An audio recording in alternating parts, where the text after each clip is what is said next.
అందరికీ నమస్కారం అండి. Welcome to my YouTube channel. నా పేరు పీజే రఘురంజిత్. ఇవాళ అసెంబ్లీలో మేబీ ఇది రేపు అప్లోడ్ అవుతుంది కాబట్టి నిన్న అసెంబ్లీలో జగన్మోహన్ రెడ్డి గారు అసెంబ్లీకి వచ్చారు. అసెంబ్లీకి వచ్చిన కాసేపటికి ఆయన వాకౌట్ చేసి వెళ్ళిపోయారు. మేబీ 11 minutes అనేది అంటున్నారు. సో ఆయన జస్ట్ కాసేపు ఉండి గవర్నర్ ప్రసంగం అవ్వకముందే ఆయన వెళ్ళిపోయారని చెప్పి అన్నారు. అండ్ పోడియం దగ్గరకు వచ్చి జస్టిస్ జస్టిస్ అని అరవడం, మాకు ప్రతిపక్ష హోదా ఇవ్వాలని చెప్పడం. తర్వాత పవన్ కళ్యాణ్ గారి ప్రెస్ మీట్ నిజంగానే జగన్మోహన్ రెడ్డి గారు నోరు నొక్కే ప్రయత్నం చేస్తుందా కూటమి ప్రభుత్వం? పవన్ కళ్యాణ్ గారు అవ్వచ్చు, చంద్రబాబు గారు అవ్వచ్చు. సో దీని గురించి మాట్లాడదాం. Let's dive in. ప్రతిపక్ష హోదా అన్నది రాజ్యాంగబద్ధమైనటువంటి పదవి కాదు. ఫస్ట్ థింగ్స్ ఫస్ట్, అది రాజ్యాంగబద్ధమైన పదవి కాదు. చాలా క్లారిటీ అది.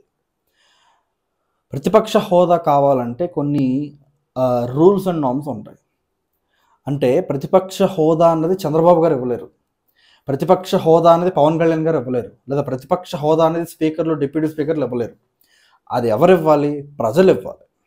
అందుకనే గతంలో జగన్మోహన్ రెడ్డి గారు కూడా ఆయన ముఖ్యమంత్రిగా ఉన్నప్పుడు నేను అనుకుంటే నువ్వు ప్రతిపక్ష హోదాలో కూడా కూర్చోలేవు అన్నాడు. ప్రతిపక్ష హోదాలో నువ్వు కూర్చోలేవు అంటే నీ దగ్గర ఉన్న 4-5 మందిని నేను తీసేసుకుంటాను, అప్పుడు నీకున్న ప్రతిపక్ష హోదా పోతుంది అని ఆ కాంటెక్స్ట్ వచ్చేలా, మీనింగ్ వచ్చేలా అప్పటి ముఖ్యమంత్రి శ్రీ వైఎస్ జగన్మోహన్ రెడ్డి గారు చెప్పడం జరిగింది. నిజంగానే ప్రతిపక్ష హోదా లేకపోతే అసలు పోరాటం చేయలేమా? ఇప్పటిదాకా ఎవరు చేయలేదా అన్నది మనం ఒకసారి హిస్టరీ చూస్తే, పవన్ కళ్యాణ్ గారు అసలు ప్రతిపక్ష హోదా కాదు కదా, ప్రతిపక్ష పాత్ర పోషించాడు. ప్రతిపక్ష హోదా కాదు కదా, అసెంబ్లీలోకి ఆయనకి ఎంట్రీనే లేదు. అలాంటి పరిస్థితి నుంచి ఆయన పార్టీని తీసుకొచ్చి నిజంగా ఇప్పుడు జగన్మోహన్ రెడ్డి గారు అలా పార్టీ నుంచి మంత్రులు వెళ్ళిపోవడం, మాజీ మంత్రులు వెళ్ళిపోవడం అన్నీ చూస్తుంటారు. పవన్ కళ్యాణ్ ఎలా నడిపాడు ఆ పార్టీని అనిపిస్తుంది. చాలా షాకింగ్గా ఉంటుంది నాకు. ఎలా నడిపాడు ఆయన పార్టీని అని అనిపిస్తుంది. సో నిజంగా ప్రతిపక్ష హోదా జగన్మోహన్ రెడ్డి గారికి ఇవ్వాలంటే దానికి ఉండాల్సిన క్రైటీరియా ఏంటి అన్నది ఒకసారి చూద్దాం మనం. Leader of the opposition, the leader of the largest opposition party having not less than 1/10 seats of total strength of the house is recognized as the leader of the opposition in a house. అంటే జగన్మోహన్ రెడ్డి గారి పార్టీకి అసలు ఎంతమంది సభ్యులు ఉన్నారో తెలుసా? ఇది మీకు కొంచెం ఆశ్చర్యంగా ఉండొచ్చు.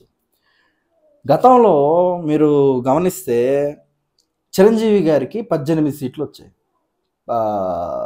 2009లో. అప్పుడు నాకు గుర్తున్నంత వరకు చిరంజీవి గారు నాకు ప్రతిపక్ష హోదా ఇవ్వకపోతే నేను ఒప్పుకోనని ఆయన మారం చేసి గోల చేసిన ఉదంతాలు నాకు గుర్తు లేవు. ఒకవేళ చేసుంటే మరి నాకు తెలియదు. గతంలో కూడా చిరంజీవి గారికి వచ్చిన 18 సీట్లకు గాను వచ్చిన పర్సెంటేజ్ ఎంత అంటే, ఆయనకున్న సీట్ల శాతం 6.5% అంతే. ఇప్పుడు జగన్మోహన్ రెడ్డి గారికి 175 సీట్లలో 11 సీట్లు వచ్చాయి కదా, దాని పర్సెంటేజ్, దాని రేట్ ఎంత అంటే, దాని పర్సెంటేజ్ ఎంత అంటే 6.2%. అది 6.2%కి 10% హోదా ఇవ్వాలి అని ఉంటే, రూల్ ఉంటే 6.2%కి ప్రతిపక్ష హోదా ఎలా ఇస్తారు? వారు అనే మాట ఏంటంటే, ప్రతిపక్ష హోదా ఇవ్వడానికి మీకు భయమా? మీరు వణికిపోతున్నారా? మీకు ఎందుకు ఇవ్వట్లా? మీ పరిపాలన మాట మాకు ఇవ్వాలి కదా అని కేసరి విజయరెడ్డి ఆంధ్ర పోడ్కాస్టర్ అంటుంటే నాకు నవ్వు వస్తుంది. భయం ఎందుకు? ఇప్పుడు పవన్ కళ్యాణ్ గారు వస్తున్నారంటే రాత్రికి రాత్రి రాజమండ్రిలో రోడ్లు వేసేసారు కదా, మరి ఆయనకి ఏ హోదా ఉంది? మరి ఆయనకి ఎలా భయపడ్డారు? మీరు ఎలా భయపెట్టాడు? అసలు ఎమ్మెల్యే కూడా కాదు కదా, ఆయన ఓడిపోయాడు, 2 చోట్ల ఓడిపోయాడు కదా, 132 స్థానాల్లో డిపాజిట్లు పోయాయి. మరి ఆయనకి భయపడ్డారు. అది భయం అంటే. పవన్ కళ్యాణ్ గారు ఎగ్జాంపుల్ ఉన్నారు కదా, ఇంకో ఎగ్జాంపుల్ చెప్తా. నారా లోకేష్ గారు ఐటీ శాఖ మంత్రి, విద్యాశాఖ మంత్రి. వారు నేను 2019 కాదు, నారా లోకేష్ గారు రాజకీయ భవిష్యత్తు మొదలైన రోజు నుంచే ఆయనకి హ్యూమిలియేషన్, ఘోరమైన హ్యూమిలియేషన్. దానికి తోడు 2019 ఇంకా వర్స్ట్ హ్యూమిలియేషన్. ఇంకా ఓడిపోయాడు, ముఖ్యమంత్రి కొడుకు. ఇప్పుడు పవన్ కళ్యాణ్ ఓడిపోయాడు అనుకోండి, పెద్దగా అది పెద్ద వింత ఏం కాదు. ఎందుకంటే వాళ్ళది రాజకీయ నేపథ్యంలో కుటుంబం కాదు. ఏదైనా ఒక నాయకుడు ఒక లెగసీ క్రియేట్ చేయాలంటే పడి లెగిసేసరికి ఆ లెగసీ అన్నది వెళ్తుంది పైకి. నారా లోకేష్ గారి తాత ముఖ్యమంత్రి, నారా లోకేష్ గారి నాన్నగారు ముఖ్యమంత్రి. అది మామూలు ముఖ్యమంత్రులు కాదు వాళ్ళు. ఎన్టీ రామారావు గారు 2 సార్లు ముఖ్యమంత్రి, అప్పటికి చంద్రబాబు నాయుడు గారు ఐ థింక్ 3 times సీఎం అనుకుంటా ఆయన. అలాంటి పరిస్థితుల్లో లోకేష్ గారు ఓడిపోయారు. ఆయన దాన్ని ఛాలెంజ్గా తీసుకున్నాడు కదా, ఆయన దాన్ని హ్యూమిలియేషన్ కింద తీసుకోవాలా. లేదు నేను ఎమ్మెల్యేగా ఓడిపోయాను, నేను రాజకీయాల నుంచి అట్లా మాట్లాడలేదు. ఆయన ఛాలెంజ్గా తీసుకున్నాడు. అసలు తెలుగుదేశం పార్టీ గెలవని కాన్స్టిట్యుయెన్సీని ఎంచుకుని, మంగళగిరి ఆ కాన్స్టిట్యుయెన్సీని ఎంచుకుని అక్కడికి గెలిచాడు కదా. ఈరోజు ఆయన మంత్రి అయ్యాడు కదా, దర్జాగా మహారాజులో వచ్చి కూర్చున్నాడు కదా అసెంబ్లీలో. సో జగన్మోహన్ రెడ్డి గారు take inspiration from Pawan Kalyan గారు అవ్వచ్చు, నారా లోకేష్ గారు అవ్వచ్చు, మీరు దయచేసి వాళ్ళ దగ్గర నుంచి స్ఫూర్తిని తీసుకోండి. వాళ్ళు ఎప్పుడు కూడా మాకు ఈ హోదా కావాలి, మా గవర్నమెంట్ నుంచి ఈ ప్రొటెక్షన్ అసలు అడగలేదే. నాకు తెలిసినంత వరకు లోకేష్ గారి గురించి నాకు తెలియదు, కానీ పవన్ కళ్యాణ్ గారు అయితే గవర్నమెంట్ నుంచి అసలు ఏమీ ఆశించాల. మీరు సినిమా టికెట్ రేట్స్ తగ్గించినా భరించాడు కదా, గవర్నమెంట్ నుంచి ఏం ఆశించలేదా మనిషి, ఏమీ అసలు జీరో. ఈరోజు ఆయన అధికారంలోకి వచ్చాడు. ఇక్కడ ఇంకో విషయం, డిప్యూటీ సీఎం అనేది కూడా రాజ్యాంగబద్ధమైన పదవి కాదు. నేను అందుకనే ఆ పవన్ కళ్యాణ్ గారు అనేటువంటి గురించి నేను ఎప్పుడు ప్రస్తావించినా పంచాయతీరాజ్ శాఖ మంత్రినే ప్రస్తావిస్తాను. ఎందుకంటే డిప్యూటీ సీఎం అన్నది రాజ్యాంగబద్ధమైనటువంటి పదవి కాదు. పవన్ కళ్యాణ్ డిప్యూటీ సీఎం నేను లైట్గా అప్పుడప్పుడు అంటుంటానంటే, డిప్యూటీ సీఎం అన్నది అసలు అది కాదు, అది కానే కాదు. అది ఇప్పుడు మీరు ఏదైతే లీడర్ ఆఫ్ ద అపోజిషన్ అని దేనికైతే మీరు ఆరాట పడుతున్నారో అలాంటి పదవే డిప్యూటీ చీఫ్ మినిస్టర్ అన్న పదవి. అండ్ ఇంకోటి ఏంటంటే, నాకు డే 1 నుంచి జగన్మోహన్ రెడ్డి గారు మీ మీద ఉన్న డౌట్ ఏంటంటే, నాకు హోదా ఇస్తేనే లేకపోతే నాకు ఒక పదవి ఇస్తేనే నేను పనిచేస్తాను మీ ధోరణి నాకు చాలా ఆశ్చర్యంగా ఉంటుంది సార్. అంటే 2014 నుంచి 19 వరకు మీరు ఏమైనా మీరు ప్రతిపక్ష నాయకులు కదా, అప్పుడు మీరు ప్రతిపక్ష హోదాలో ఉన్న నాయకులు, మిమ్మల్ని ఎవరైనా వచ్చి ఏమన్నా గ్రీవియన్సెస్ కానీ ఏదైనా ఇబ్బందులు ఉన్నాయి, సమస్యలు నేను చెప్పి అడిగితే నేను సీఎం అయ్యాక చేస్తాను అనేవారు. నాకు గుర్తుంది బాగా, ప్రజలు కూడా గుర్తుండే ఉంటుంది అది. సీఎం అయ్యాక చేస్తా అని మీరు అప్పుడు అన్నారు. సీఎం అయిన తర్వాత మీరు పరదాలు కట్టుకుని తిరిగారు, అసలు వాళ్ళని పట్టించుకోలేదు, ప్రజలతో మీరు మమేకమే అవ్వలేదు ఎలక్షన్స్ వచ్చేదాకా. అది వేరే విషయం, అది పక్కన పెట్టండి. అందుకే రిజల్ట్స్ అలా వచ్చాయి. తర్వాత మీరు ఇప్పుడు కూడా అంతే, ప్రతిపక్ష హోదా ఇస్తే నేను పోరాటం చేస్తాను, ప్రతిపక్ష హోదా ఇస్తే నేను మాట్లాడతాను. ఏ ప్రతిపక్ష హోదా సార్? ప్రతిపక్ష హోదా ఇస్తేనే పవన్ కళ్యాణ్ గారు మీరు వాలంటీర్ ఇష్యూలో చేస్తున్న లుసుగులు బయటపెట్టాడా? ఎఫ్ఓ ఏజెన్సీకి సంబంధించిన డేటా ఎక్కడికి వెళ్తుందని పవన్ కళ్యాణ్ గారు ప్రశ్నించింది ప్రతిపక్ష హోదాలో ఉండి ప్రశ్నించారా? మీరు పక్కా ఇళ్ళు 30 లక్షలు ఇల్లు కట్టిస్తామని చెప్పిన మీరు తిప్పి కొడితే 5 లక్షలు ఇల్లు కట్టలేదని పవన్ కళ్యాణ్ గారు దాన్ని తూపారు పట్టినప్పుడు ఆయన ప్రతిపక్ష హోదాలో ఉన్నాడా? ప్రతిపక్ష నాయకుడు అప్పుడు ఆయన కాదే. మీరు లిక్కర్ బ్యాన్ చేస్తాను, లిక్కర్ ప్రొహిబిషన్ అని చెప్పి మీరు దాన్ని నియంత్రణ చేశారు కదా. దాన్ని ఆ పర్టికులర్ పాయింట్ని రేస్ చేసిన పవన్ కళ్యాణ్ 2019 నుంచి 24 ప్రతిపక్ష నాయకుడిగా ఉన్నాడా? ల్యాండ్ టైటిలింగ్ యాక్ట్కి సంబంధించి మిమ్మల్ని ఆయన తప్పు మీరు చేస్తుందని చెప్పినప్పుడు ఆయన ప్రతిపక్ష హోదాలో ఉన్నాడా? లా అండ్ ఆర్డర్కి సంబంధించిన ఇష్యూ ఆయన ఆ కన్సర్న్ ఆయన రేస్ చేసినప్పుడు ఆయన ప్రతిపక్ష హోదాలో ఉన్నాడా? 100 రోజుల తర్వాత మీ పరిపాలన అయిపోయిన 100 రోజుల తర్వాత ఆయన ఒక నివేదిక రిలీజ్ చేశారు కదా. ఆ నివేదిక రిలీజ్ చేసినప్పుడు అది విమర్శ కాదు, మీకు సలహా ఇచ్చాడు. మీరు కరెక్ట్గా చదివితే, ఆ రిపోర్ట్ మీరు చదివితే మిమ్మల్ని ఎక్కడ విమర్శించలేదు. ఇలా కాదు, ఇలా చేస్తే బాగుంటుందని సలహాలాగా చెప్పాడు ఆయన. దాన్ని మీరు విమర్శ కింద తీసుకుని అంబటి రాంబాబు లాంటి వాళ్ళని ఆయన మీద ఉసిగొలిపారు కదా, పేరునాని లాంటి వాళ్ళని. ఆయన ఏ హోదాలో, ప్రతిపక్ష హోదాలో ఉన్నారు ఆ రోజు. సార్ ఎప్పుడు కూడా పవన్ కళ్యాణ్ గారు మిమ్మల్ని ఎదుర్కొన్న 10 ఏళ్ళు కూడా ఆయన ఎప్పుడు ప్రతిపక్ష హోదాలో లేడు. అసలు ఆయన ఏ హోదాలో లేకుండా మీతో ఫైట్ చేశాడు 10 ఏళ్ళు. ఇప్పుడు గ్రూప్ 2కి సంబంధించిన ఆస్పిరెంట్స్ గురించి మీరు ఫైట్ చేయాలన్నా, లేకపోతే వేరే ఏదైనా ఒక అంశం సూపర్ 6 అనే అంశాన్ని మీరు తీసుకుని దాని మీద ఫైట్ చేయాలన్నా మీకు ప్రతిపక్ష హోదా అక్కర్లేదు సార్. మీకున్న హోదా ఏంటో నేను చెప్పనా? మాజీ ముఖ్యమంత్రి. అంతకన్నా పెద్ద హోదా అవడం సార్, అది గుర్తు చేయను ఒకసారి. వైఎస్ రాజశేఖర రెడ్డి గారి కుమారుడు, వారసుడు. వైఎస్ రాజశేఖర రెడ్డి గారు అంటే ఎవరో బచ్చగాడు అనుకుంటున్నారా? ప్రధానమంత్రి స్థాయి నాయకుడు ఆయన. బతుకుంటే దేవుడి అనుగ్రహంతో అయ్యేవాడు, ప్రధానమంత్రి అయ్యేవారు ఆయన.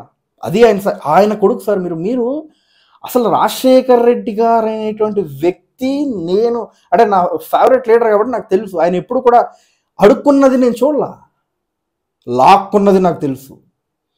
కోట్ల విజయభాస్కర్ రెడ్డి, నీలం సంజీవ్ రెడ్డి, ఇలా పెద్ద పెద్ద వాళ్ళు, మరి చెన్నారెడ్డికి, వీళ్ళందరితో పోరాటం చేసి మీరు కాదరా నేను ఎలిజిబుల్ దీనికని చెప్పి పోరాటం చేసి దాన్ని లాక్కున్నోడు వైఎస్ రాజశేఖర రెడ్డి పిసిసి ప్రెసిడెంట్గా. నాకు తెలుసు, అది ప్రదేశ్ కాంగ్రెస్ కమిటీ ప్రెసిడెంట్గా ఆంధ్రప్రదేశ్ మొత్తం తెలుసు. అది పోరాటం చేసి తీసుకున్నాడు అధికారాన్ని. ఆయన ఒకరు ఇస్తే ఆయన సీఎం అవ్వాల, ఆయన తీసుకుంటే ఆయన సీఎం అయ్యాడు 2004లో. అఫ్కోర్స్ అలయన్స్లో వెళ్ళాడు అనుకోండి. అంటే నేను వైసీపీ లాగా జెండా కూలి వైఎస్ రాజశేఖర రెడ్డి అని అనొచ్చు, బట్ అది కరెక్ట్ కాదు. ఊరికే మీ కౌంటర్ మెకానిజంలో భాగంగా నేను అలా అంటాను, కానీ అది కరెక్ట్ కాదు. అది ఎందుకు సార్ అలాంటి వ్యక్తుల స్ఫూర్తులు మీరు తీసుకోవచ్చు కదా. మీ జనరేషన్లో ఇప్పుడు ఉన్నారు కదా సార్, పవన్ కళ్యాణ్, నారా లోకేష్ గారు ఉన్నారు కదా. పవన్ కళ్యాణ్ గారు ఒక పార్టీ పెట్టాడు, అది ఎలాంటి పొజిషన్లో పార్టీ పెట్టాడు, వాళ్ళ అన్నయ్య ఓడిపోయి హ్యూమిలియేషన్ ఆ పార్టీ కాంగ్రెస్లో విలీనం చేసేసి వీళ్ళ ఫ్యామిలీ రాజకీయాలకు పనికిరాదు అన్నప్పుడు పార్టీ పెట్టాడు ఆ మనిషి. ఈరోజు నిలదొక్కున్నాడు కదా సార్. కాంశీరామ్ గారు స్ఫూర్తి తీసుకోండి సార్, ఆయన స్ఫూర్తి తీసుకోండి. తప్ప ఇదేంటి సార్ ఇది? ఒకరిని మీరు అడగడం దేనికి సార్? నాకు ఇది కావాలి అని మీరు అర్జించే పరిస్థితులు మీరెందుకున్నారు సార్? కాదు సార్, మీకు అద్భుతమైన క్యాడర్ ఉంది సార్, అదిరిపోయే సోషల్ మీడియా టీం ఉంది సార్ మీకు. ఈ మధ్య నేను చూస్తుంటే డేటా మాట్లాడుతున్నారు వైఎస్ఆర్ కాంగ్రెస్ పార్టీ. అది సార్, అలాంటి టీంని మీరు పెట్టుకుని మీరు వెళ్ళి ఒకరి దగ్గరికి వెళ్ళి అయ్యా ప్రతిపక్ష హోదా భిక్షేయండి అయ్యా అంటే అది కరెక్ట్ కాదు సార్. అంటే రాజ్యాంగబద్ధంగా లేని హోదాని నాకు ఆ హోదా కల్పించండి, క్యాబినెట్ మంత్రుల తర్వాత అంటే క్యాబినెట్ మంత్రికి దాదాపుగా ఈక్వలెంట్గా ఉన్న ఆ స్టేటస్ నాకు ఇవ్వండి అని మీరు అడగడం కొంచెం నాకు అసహ్యంగా ఉంది సార్. మీరేమనుకోకండి, దయచేసి హర్ట్ అయినా పర్లేదు, కానీ చాలా చీప్గా థర్డ్ క్లాస్ బిహేవియర్ లాగా అనిపించింది సార్ నాకైతే. అంటే మీ స్థాయి వ్యక్తి మాట్లాడాల్సిన మాటలు కాదు అవి. గట్టిగా మాట్లాడితే 0 నుంచే మొదలు పెట్టగలరు మీరు, మీకున్న సత్తా అది. నాకు తెలుసు ఆ విషయం. చాలామంది వైసీపీ అయిపోయింది ఎక్కడ అవ్వాల ఉంది. ఏ పార్టీ ఒక ఎలక్షన్స్ గెలుపో ఒక ఎలక్షన్స్ ఓటమి తర్వాత గెలిస్తే లెగిసిపోదు, ఓడిపోతే కిందకు పడిపోదు. నేను చాలా బలంగా నమ్ముతాను, 100% నమ్ముతాను నేను ఆ విషయం. పవన్ కళ్యాణ్ గారు ఈరోజు ప్రస్తావించిన మాటలో తప్పేంటి? 5 ఏళ్లలో మీకు ప్రతిపక్ష హోదా ఇవ్వబడదు. ఎందుకంటే ప్రజలు ఇవ్వలేదు. ఒకవేళ పవన్ కళ్యాణ్ చంద్రబాబు గారు ఇన్నిసార్లు అడుగుతున్నారు కదా, సరే 5 ఏళ్ళు ముఖ్యమంత్రి చేశాడు, మాజీ ముఖ్యమంత్రి కొడుకు, సరే ఆయనకి ప్రతిపక్ష హోదా ఇచ్చేద్దాం అని ఇచ్చినా కూడా పవన్ కళ్యాణ్, చంద్రబాబు నాయుడు ప్రజల తీర్పుని వ్యతిరేకించిన ద్రోహులు అవుతారు కదా. జగన్మోహన్ రెడ్డి గారు ప్రతిపక్ష హోదాలో ఉండకూడదు అని ప్రజలు తీర్పిస్తే అదే పవన్ కళ్యాణ్, అదే చంద్రబాబు నాయుడు మళ్ళీ వచ్చి ఇచ్చేద్దాంలే అని ఇచ్చేస్తే రాజకీయ నాయకులందరూ ఒకళ్ళే వీళ్ళంతా ఒకటే బ్యాచ్, ఇది ఒకటే గ్యాంగ్ అని ప్రజలు ఏదైతే ఒక అపోహలో ఉన్నారో ఆ అపోహ నిజమైపోతుంది కదా సార్. పెద్దలు మీకు ఇంత చిన్న విషయం కూడా తెలియకుండా ఉంటుందని నేను అనుకోదు. ప్రజా తీర్పు సార్, అది ప్రజల తీర్పు. అది మీరు దాన్ని శిరసా వహించి ఎస్ ఓడిపోయాను ఒప్పుకోండి, తప్పేం లేదు సార్. తప్పు చేస్తే తప్పని ఒప్పుకుందాం, ఓడిపోతే ఓడిపోయామని ఒప్పుకుందాం, మళ్ళీ స్క్రాచ్ నుండి మొదలు పెడదాం. పవన్ కళ్యాణ్ గారు చేశారు కదా, ఆయన అసలు రూట్స్ నుంచి తీసుకొచ్చాడు. నాకు బాగా తెలుసు 2019 నుంచి 24 వరకు ఆయన పార్టీలో ఓడిపోయిన జోకర్ నా కొడుకులందరినీ వదిలేశాడు పోండి అని చెప్పి. వామపక్ష భావజాలంతో హిందూ వ్యతిరేకుల పార్టీలో ఉండేవారు సార్, నాకు తెలుసు. రాజు రవితేజ లాంటి వాళ్ళు వామపక్ష భావజాలం పెట్టుకుని హిందూ సమాజానికి వ్యతిరేకంగా ఉండేవాళ్ళు.